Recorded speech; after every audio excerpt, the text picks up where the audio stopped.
ভাবুন তো, জ্বলন্ত মরুভূমির বালুর ওপর একজন মানুষকে ফেলে রাখা হয়েছে, বুকের ওপর পাথর চাপানো, আর তবুও তার মুখে একটাই শব্দ, আহাদ আহাদ, অর্থাৎ আল্লাহ এক। হজরত বিলাল রাজিয়াল্লাহু আনহুয়ের সংক্ষিপ্ত জীবনী। পুরো নাম বিলাল ইবনুর রাবাহ, উপনাম আবু আবদুল্লাহ, জন্মস্থান মক্কা মুকাররমা, বংশ তিনি একজন হাবশি বা ইথিওপিয়ান ছিলেন, অবস্থান তিনি ছিলেন উমাইয়া ইবান খালাফ নামক এক নিষ্ঠুর কাফেরের দাস, ইসলাম গ্রহণ তিনি প্রথম দিককার মুসলমানদের একজন ছিলেন, ইসলামের আলো প্রথম ছড়িয়ে পড়ার সময়ই তিনি নবী করিম সাল্লাল্লাহু আলাইহি ওয়াসাল্লামের আহ্বানে সাড়া দেন।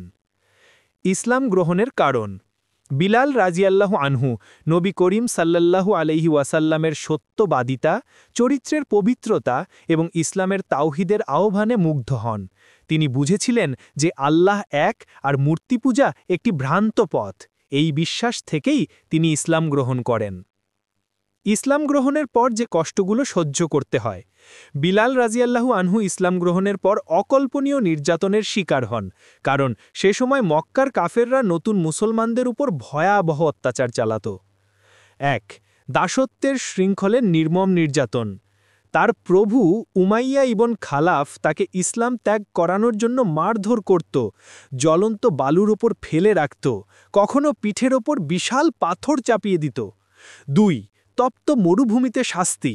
মক্কার জ্বলন্ত রোদে তাকে বালুর ওপর ফেলে দেওয়া হতো, বুকের ওপর ভারী পাথর চাপিয়ে বলা হতো, মুহাম্মাদ ও তার আল্লাহকে অস্বীকার করো।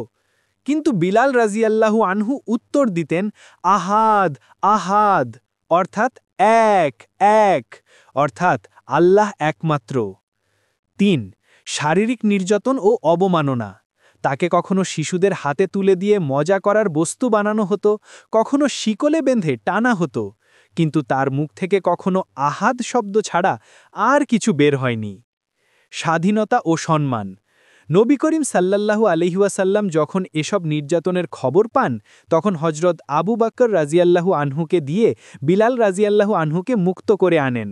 আবু বকর রাজিয়াল্লাহু আনহু তাকে অর্থ দিয়ে কিনে নিয়ে মুক্তি দেন। মুয়াজ্জিন হিসেবে মর্যাদা। বিলাল রাজিয়াল্লাহু আনহু ইসলামের প্রথম মুয়াজ্জিন, নবী করিম সাল্লাল্লাহু আলাইহি ওয়াসাল্লাম তাকেই আজান দেওয়ার দায়িত্ব দেন। তার কণ্ঠস্বর ছিল অত্যন্ত হৃদয়স্পর্শী ও গভীর। তিনি মদিনার মসজিদে নববীতে আজান দিতেন এবং নবীজির প্রতি তার ভালোবাসা ছিল সীমাহীন। ইন্তেকাল। বিলাল রাজিয়াল্লাহু আনহু সিরিয়ার দামেস্কে 640 খ্রিস্টাব্দ 20 হিজরিতে ইন্তেকাল করেন। মৃত্যুর সময় তার মুখে ছিল কাল ফাউজান, কাল ফাউজান, অর্থাৎ আজ মুক্তি, আজ সাফল্য। উপসংহার। হজরত বিলাল রাজিয়াল্লাহু আনহু আমাদের শেখান, ঈমানের শক্তি অর্থ, মর্যাদা বা জাতির ওপর নির্ভর করে না। আল্লাহর পথে স্থির থাকলে পৃথিবীর সব কষ্টই সহ্য করা যায়। তার জীবন মুসলমানদের জন্য অনুপ্রেরণার উৎস, সত্যের পথে অবিচল থাকার প্রতীক।